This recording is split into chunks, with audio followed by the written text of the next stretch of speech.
Pag-usapan naman po natin itong pag-alis ni Alice Guo sa Pilipinas, no? So may nagsasabi na umalis siya through immigration, may nagsasabi na umalis siya sa through Mindanao. Una-una talagang una ko naisip dyan, napakadali naman talaga umalis sa Pilipinas dahil ang haba-haba ng coastline natin. Alam niyo po ba na yung coastline natin mas mahaba pa sa coastline ng United States. Kaya talaga namang madaling umalis sa Pilipinas kahit hindi ka dumaan sa immigration. Kung gugustuhin mong tumakas, hindi ba? Hindi imposible. Oo, kaya kailangan talaga yung Coast Guard natin ma-reinforce, magdagdagan additional resources dahil napakahaba ng coastline na binabantayan niya. Anyway, pag-usapan natin itong sitwasyon ni Alice Guo. Kasi syempre sa hearing na sinusundan natin sa Senado, nalilink siya sa maraming kaso. But the reality is, meron palang mga pending cases under the review of the Department of Justice. Can you explain that? Ay. Pag sa tingin ng gobyerno, pwedeng kasuhan ng kriminal ang isang tao, mag-file yan sa DOJ. Yung DOJ has to review all the evidence to make sure na malakas yung kaso at maaari nilang ipanalo. Pag nag-determine na sila na there's sufficient evidence at mukhang pwede nilang ipanalo, then they file the proper case in court. Kung hindi sila convinced, they will not file it. Okay. So this is not real, hindi pa siya talaga kaso na kaso. Right. That is before the court, right? These are just probable cases na under review of the DOJ. So right now, dalawa po yun. Isa is yung Human link trafficking. ni Alice Guo sa human trafficking filed by the PNP last June. And then the other one recently filed by the Bureau of Internal Revenue on tax evasion. So ibig sabihin, wala pa sa Supreme, wala pa yan sa court. For the court to issue a whole departure order. yan. So let's differentiate. Right now, ang naka-issue ay Bureau of Immigration, Watch Order, Bulletin. Bulletin, yes. Diba? And then how do you differentiate that from hold order? Whole departure order. Whole departure order na ini-issue ng court. Ang court can prevent a person from leaving, lalo na pag kinasuhan ka na, no? Ang dahilan ay para masigurado na nandito kayo para matapos yung criminal process at hindi ka nakakatakas. Yung sa immigration na parang in-issue nila in this case, no? Ay walang authority to stop a person. Essentially, it's just a lookout and they will notify the proper authorities kung dumaan nga itong tao. But let's say walang hold departure order, no? But merong lookout bulletin order. And the lookout bulletin order, ang purpose niya is to, interview the person, alamin kung saan siya magta-travel, ano yung reason sa pag-alis niya sa bansa, kung may plano ba siyang bumalik o hindi. But does the immigration have a power not to allow someone to travel? Di ba marami namang nadi-deny sa pagta-travel? Pag di mo nadala yung diploma mo, nag-graduate ka ng college. I mean, seriously, immigration can stop someone from traveling, especially if they knew or they had a feeling na itong taong to ay magiging biktima ng human trafficking. Yes, Di ba? yes. May mga ganyan. So in this case, I don't think there was enough, no? Kasi wala namang they're not accused of anything yet dahil wala pa yung kaso against them. So, even if nakita mo sila at namukhaan mo at nakilala mo dahil ginamit dapat yung passport niya, right? yeah. I think hindi pa rin sapat. So, hindi natin pwedeng sisihin yung immigration authorities if they didn't stop them from leaving. Yeah. Plus, it's also possible, and sinabi nga ng immigration na hindi sa kanila dumaan si Alice Guo nung umalis, right? Yes. So, it's possible na nag-exit siya through Mindanao. isang bangka sa Mindanao. Patawid ng Indonesia or ng Malaysia. Okay. So, let's assume, after processing itong mga nakapending na nire-review ng mga kaso sa DOJ, ay nag-decide ng DOJ, mukhang malakas. Pwede natin kasuhan si Alice Guo ng human trafficking and tax evasion.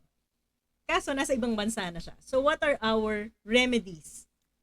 Initially, Mm. we look for yung country na meron tayong extradition treaty. What does it mean? It means we can request that country, agree tayo through a treaty na pag meron mga fugitive na pumunta sa kanilang bansa, pwede natin i-request.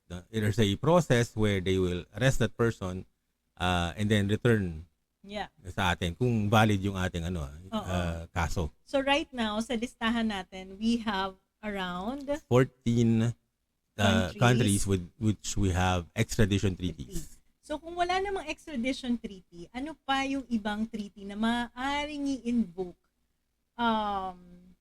para mapauwi si Alice Guo? Kasi we have 14 countries. Paano ko sa listahan na yun? Wala nga siya. At ang chismis, di ba nasa Singapore siya? At titingnan ko yung listahan ng countries with the extradition treaties tayo. Australia, Canada, China, Hong Kong, India, Indonesia, Korea, Micronesia, Russia, Spain, Switzerland, Thailand, UK, US. Wala yung Singapore. What do we do? We look for other instruments that might be applicable, no? Halimbawa, yung treaties on mutual legal assistance in criminal matters. At dito, nag-agree yung mga parties na to extend assistance doon sa mga kaso na meron kang hinahanap na nandun sa kanilang bansa. Oo. Right. To build a case To build a or case, to gather additional evidence. evidence and probably to request for the return I would think of the so. person, diba?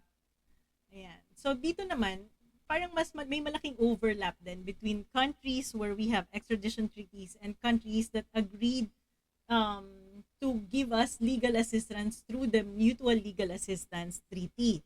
Okay, so aside from that, within ASEAN, kasi sabi nasa Singapore siya eh.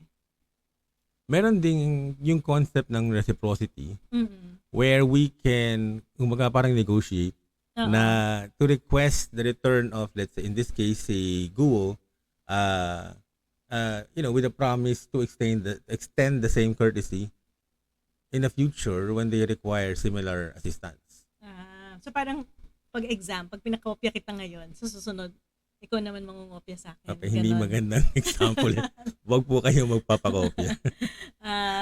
Halimbawa, Tutulungan kita ngayon. share ko sa'yo yung recess, yung pang-recess ko. Next time, ikaw naman mag-share ng recess Yes. sa akin. Pero dapat, parehas yung value, diba? Kung masarap yung pinahiram ko sa yung share ko sa na recess, dapat masarap din yung share mong recess sa akin. Of course. Diba? But, aside from the mutual treaties, mutual legal assistance treaty, and then we have the extradition, and then the reciprocity. Meron din within ASEAN, we have the ASEAN Treaty on Mutual Legal Assistance in Criminal Matters. So, I guess this treaty would cover Singapore, Oh, yes. right? Tama? Singapore is part of ASEAN. Kaya nga, sabi po niya kasi sa akin kanina, nung panahon doon na pinag-aaralan niya yung ASEAN, wala daw yung Singapore. Parang sabi wala ko nung pa. pinanganak ako, at saka nung naging aware ako sa ASEAN, nandun na yung Singapore dahil nandun nga yung secretariat ng Singapore eh. The point is hindi automatic yung membership mo just because you're part of Southeast Asia. Oo nga, but it's Singapore. It's the biggest economy. Anyway, so, ang mga maaaring hindi pa naman po futile itong mga kaso na maaaring i-file kay Alice Guo, kahit nakatakas na siya, kailangan pagpatuloy pa rin ng DOJ ang pagre-review ng mga cases na nakafile na before DOJ for review. Baka naman pwede pang dagdagan, lalo na yung mga falsification of records. Wala pa yun eh, diba? Yung kanyang fake birth certificate, fake passport, wala pang, I think that should be included also, diba? Involvement niya sa money laundering, tinatawagan po natin ng AMLA. It should be very easy to file a case kasi ang AMLA, nagmo-monitor yan unless they're not doing their jobs, diba? Which obviously they're not. No, I won't say. I don't know. How was she able to bring money to set up all these businesses and buy the Okay, but let's building ask and them first. Diba 500,000 dapat na-notify na sa AMLA and she was able to bring all this money in this country from China nang wala man lang na red flag sa AMLA. So maybe AMLA at this point, panahon na po para kayo naman ng kumilos, magparamdam, pagalawin ng baso. So habang hinahanap natin si Alice Guo, maganda mag-ipon-ipon na kayo ng kaso sa DOJ para naman may tunay na kaso na ma-file sa korte at ma-invoke natin itong mga international agreement para mapauwi na si Alice Guo. So, doon po muna. Kung nag-enjoy kayo sa mga usapan namin, ito po yung mga typical conversation sa household namin. Follow lang po kayo sa Chikahan with Prof. Shelo Magno. Ako po si Prof. Shelo. Ako si Prof. Dan Gat. Yun po. Maraming salamat. Thank you.